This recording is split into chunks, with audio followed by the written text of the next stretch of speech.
बिस्मिल्लाहिर्रहमानिर्रहीम। अच्छा जी, सवाल ये है कि अगर वालिद जो है वो अपनी सारी प्रॉपर्टी जो है वो एक बेटे के नाम रजिस्ट्री कर जाता है, तो क्या वालिद के इंतकाल के बाद जो है उस रजिस्ट्री को चैलेंज किया जा सकता है? जी मोहतरम, बिल्कुल किया जा सकता है। देखिए, बात यह है कि अगर तो उसने पैसे दिए ही नहीं है, मिसाल के तौर पे कोई दुकान है, मेन शहर में है, 2 करोड़ रुपए की है और उसने अबू से रजिस्ट्री करवा ली है, जी मैंने ये 2 करोड़ रुपए की खरीद ली है, ठीक है ना जी। तो अब जब आप उस रजिस्ट्री को चैलेंज करेंगे तो अदालत जो है, जो बंदा कह रहा है आपका भाई कि मैंने जो है ये जगह खरीदी है, उससे पूछेगी भाई ये 2 करोड़ रुपया आपके पास कहाँ से आया, क्या आपका कारोबार है, क्या आपका बिजनेस है, कहाँ से आपने ये 2 करोड़ रुपया जो है वो लिया। और उसके बाद अगर आपने ये बैंक से पैसे निकलवाए तो ट्रांजैक्शन दिखाएं कि किस दिन आपने निकलवाए, कौन से चेक के जरिए से निकलवाए, ठीक है ना जी, कैसे आपने निकलवाए। अगर आप कोई जॉब करते हैं तो जॉब करने वाला बंदा जो है उसके पास वो इतने पैसे होते ही नहीं। अगर आपने कोई बैंक से कर्जा लिया है तो दिखाएं क्या प्रूफ है कर्जे के, ठीक है जी। अगर आपको आपके मतलब सास ने या ससुर ने कोई प्रॉपर्टी बेची है, उन्होंने पैसे दिए हैं, तो लाए दिखाएं क्या प्रूफ है।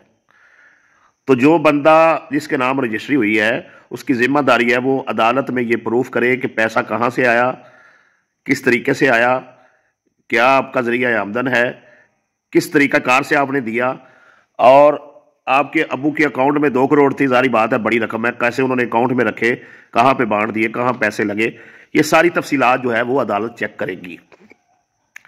अब अगर तो वो बंदा जो है वो अदालत में ये प्रूफ कर देता है कि उसने वाकई पैसे दिए हैं और पैसे देकर जो है वो उसने जगह खरीदी है, तो फिर तो आपके अबू की मालकी थी, उसने ज़िंदगी में बेच दी, बेटे ने खरीद ली, बात ख़त्म हो गई। लेकिन अगर आपको पता है कि पैसे नहीं दिए गए, बस वैसे रजिस्ट्री करवा ली गई है और पैसे नहीं दिए, तो ऐसी सूरत में अगर आप रजिस्ट्री को चैलेंज करेंगे तो रजिस्ट्री जो है वो कैंसिल होगी और इंशाल्लाह तमाम जो बहन भाई हैं उन सबको उसमें प्रॉपर्टी में से हिस्सा मिलेगा, ठीक है जी। ये बात हो गई। अच्छा, बाज दफ़ा क्या होता है, बाज दफ़ा ऐसे होता है कि एक बंदा जो है वो उसकी एज ज़्यादा है, मतलब बाप है 70 साल उसकी एज है। अब बेटे क्या करते हैं कि वो डरा धमका के प्रॉपर्टी जो है वो अपने नाम लगवा लेते हैं, रजिस्ट्री करवा लेते हैं, ठीक है जी। अब अगर ऐसी सूरत में रजिस्ट्री हो गई तो इस तरह का एक वाकया मेरे इल्म में भी आया कि बेटों ने जो है वो वालिद को डराया धमकाया, प्रॉपर्टी सारी जो है वो अपने नाम करवा ली और बाप को जो है वो बेटियों के दरवाजे पे छोड़ आए। अब जब बाप बेटियों के दरवाजे पर पहुंचा तो उसने सारी जो कहानी है, सारा हाल अहवाल है, उसने बेटियों को बताया। वो रोया कि भाई ये मुझे डराते थे, धमकाते थे कि तुम्हें मार देंगे, ये कर देंगे, वो कर देंगे। तो मैंने खुशी से नहीं लगाई, इन्होंने ज़बरदस्ती जो है वो मेरे साथ की है मेरे बच्चों ने। तो बेटियां जो है वो थाने में चली गई, वहाँ दरख्वास्त दी, ठीक है जी। उसके बाद वो एंटी करप्शन में चली गई, वहाँ उन्होंने दरख्वास्त दे दी। वो अदालत में चली गई, उन्होंने उस रजिस्ट्री को चैलेंज कर दिया।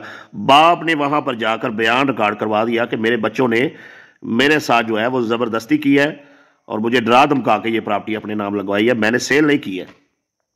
तो वो रजिस्ट्री कैंसिल हो गई। मतलब ये है कि अगर कोई बंदा जिंदगी में जो है वो उसके औलाद जो है डरा धमका के अपनी प्रॉपर्टी उसके नाम जो है वो लगवा लेते हैं, रजिस्ट्री करवा लेते हैं, वही बाप अगर अदालत में जाकर बयान दे देता है जी इसने मेरे साथ ज़बरदस्ती की है, तो वो और पैसे नहीं लिए हैं, कोई प्रूफ नहीं है, ना उसके अकाउंट में कोई आया है, ना उसने लिए हैं, ना उसने दिए हैं, बस ऐसे ही रजिस्ट्री करवा ली है, तो ऐसी रजिस्ट्री भी जो है वो कैंसिल हो जाएगी। अच्छा, बाज़ दफ़ा क्या होता है कि बंदा जल्दबाजी से काम लेता है, मतलब सब्र से काम नहीं लेता, ठीक है जी। मतलब बाप ने जो है उसकी उम्र ज़्यादा है, बेटों ने जो है वो डरा धमका के प्रॉपर्टी अपने नाम लगवा ली और प्रॉपर्टी है 5 करोड़ की, तो उससे कहा अबू जी हम बहनों को भी 2-2 लाख दे देंगे, ठीक है जी। अब बाप की एज इतनी है, वो 70 साल का है, 75 साल का है, उसे समझ नहीं कहा, उसने कहा जी ठीक है। तो जब तक प्रॉपर्टी अपने नाम नहीं होती, बच्चों का रवैया और होता है। बच्चे कहते हैं जी हमने अबू को खिलाया है, पिलाया है, इसकी दवाइयों पे खर्चा किया। ये नहीं देखते कि बचपन से लेकर हमारी जवानी तक इसी बाप ने हमें पाला है और इसी बाप की हम प्रॉपर्टी जो है वो आज लेना चाह रहे हैं। जैसे ये दुआ है ना, रब्बिर हमहुमा कमा रब्बयानी सगीरा, इसका मफहूम ही यही है कि अपनी बचपन पे निगाह करें। अब अगर वालिदैन बूढ़े हो गए हैं तो आप उनको भी बच्चा समझे, उन्हें ऐसे ट्रीट करें जैसे उन्होंने आपको बचपन में किया है, ठीक है ना जी। तो बहरहाल वालिदैन का ख्याल रखना तो इंसान की जिम्मेदारी है, उनकी खिदमत करना ये बड़ा अफजल अमर है और यकीनन ये उनका वालिदैन का हक है बच्चों पर कि बच्चे उनकी खिदमत करें। अच्छा, अब क्या होता है जी, बाज दफा बच्चे डरा धमका के प्रॉपर्टी जो है वो अपने नाम लगवा लेते हैं। अच्छा, ऐसे होता है। अब क्या किया, प्रॉपर्टी नाम लगवाने के बाद जो है ना रवैया चेंज हो जाता है बेटों का भी, बस अब ये बाप से प्रॉपर्टी नाम लगवा ली है तो इसका जो है हमें क्या ज़रूरत है। तो अक्सर जो है वो फिर जो अपना बेटे हैं वो वालिद को बेटियों के दरवाजे पे छोड़ देते हैं। तो ऐसे हुआ, अब बेटियों को जब पता चला कि भाइयों ने सारी प्रॉपर्टी जो है वो अपने नाम लगवा ली है, ठीक है जी, तो बेटियों ने जो है वो केस कर दिया।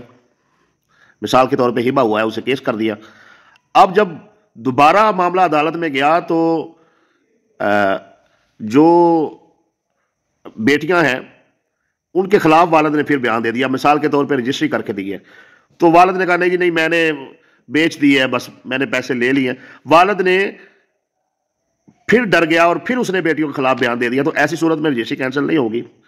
तो बेटियों को चाहिए कि वो सब्र करें। तो बेहतर यही है कि अगर आप देखें कि कोई रजिस्ट्री जो है इस तरह की हुई है कि जिसमें पैसे नहीं लिए गए और बाप से बेटे ने ज़बरदस्ती या कोई जो है उनकी बीमारी का फ़ायदा उठाया है या उनके बुढ़ापे का फ़ायदा उठाया है, ठीक है जी, और रजिस्ट्री अपने नाम करवा ली है और अपने बहन भाइयों का हिस्सा खाना चाहता है, तो सब्र करें। और जैसे ही वालिद जो है वफात पाए तो उसके बाद रजिस्ट्री को चैलेंज करें। इंशाअल्लाह ताला आपको आपका हक जो है वो ज़रूर मिलेगा। जल्दबाजी से काम ना लें। जल्दबाजी से जब आप काम लेते हैं तो वही केस जो है वो अक्सर आप उल्टा पड़ जाता है।